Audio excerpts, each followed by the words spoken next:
le 26 février 2018, Dino Scala, 57 ans, est arrêté devant son domicile de Pont-sur-Sambre, près de Maubeuge, Nord.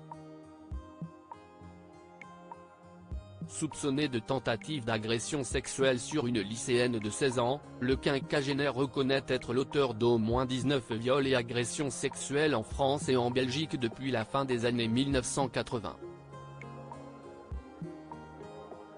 Ces aveux marquent la fin d'une affaire vieille de plus de 30 ans, celle dite du violeur de la Sambre. Cette sombre affaire, France 2 a décidé de la porter à l'écran. Ce lundi 13 novembre, la chaîne publique diffusera les 2 premiers épisodes de Sambre, une fiction retraçant les grandes lignes de l'affaire du violeur de la Sambre.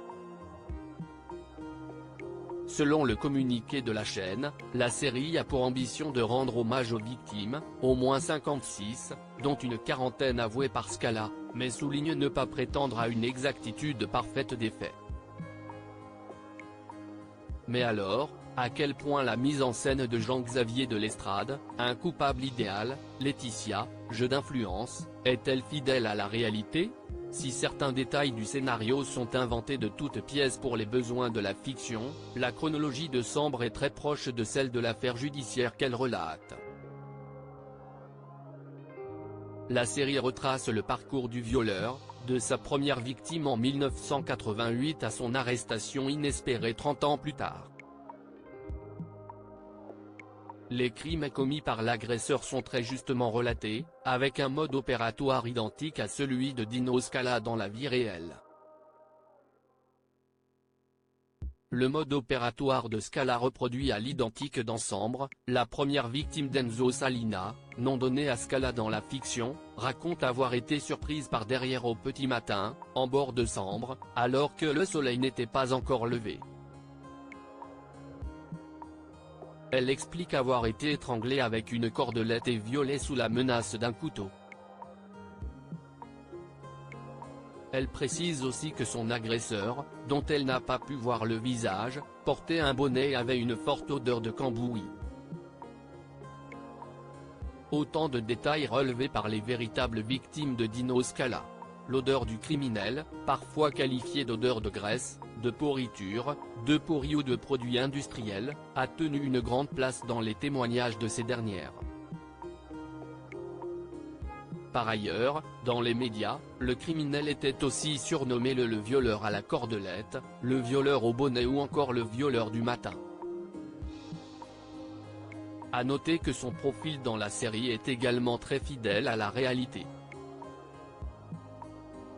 Comme Dino Scala, Enzo Salina est un père de famille sans histoire, un ouvrier apprécié de ses collègues et coach de foot respecté. Côté décor, la série se rapproche également plutôt bien des faits réels.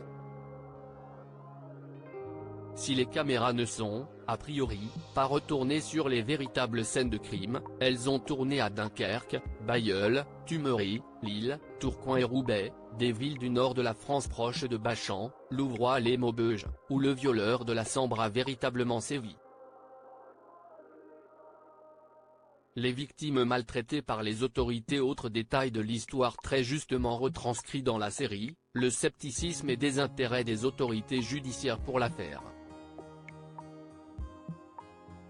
Dans l'épisode 1, la première victime d'Enzo Salina, Christine Labo, Alix Poisson, est soumise à un interrogatoire surréaliste par un policier indifférent.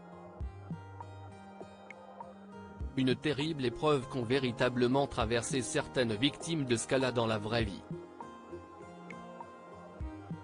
Dans l'épisode de Chronique criminelle du 11 janvier 2020, Blandine, agressée à 13 ans en octobre 2002 à Bachan, explique que les autorités n'ont pas pris son témoignage au sérieux.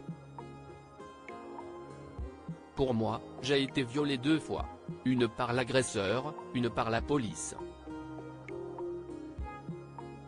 Même si ce n'est pas une agression physique, au fond de moi, ils ont violé ma confiance et mon estime de moi-même, témoigne-t-elle. Les histoires des victimes ont été remaniées. Seule différence majeure entre réalité et fiction, le nom des personnages.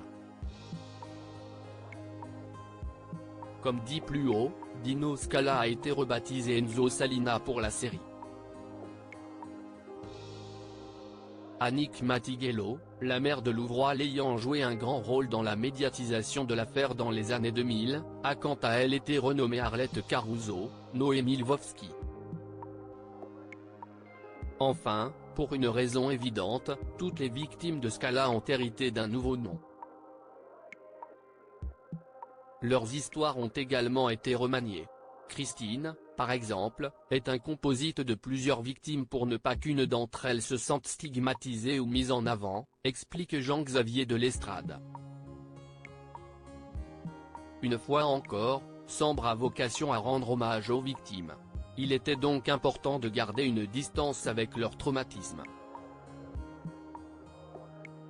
Il ne s'agit pas, surtout sur un sujet comme celui-là, de travailler dans notre coin et de faire notre fiction, sans prendre soin des personnes qui sont toujours là et qui ont un lien avec cette histoire. Ça, c'était important, souligne la scénariste Alice Géraud à la RTBF.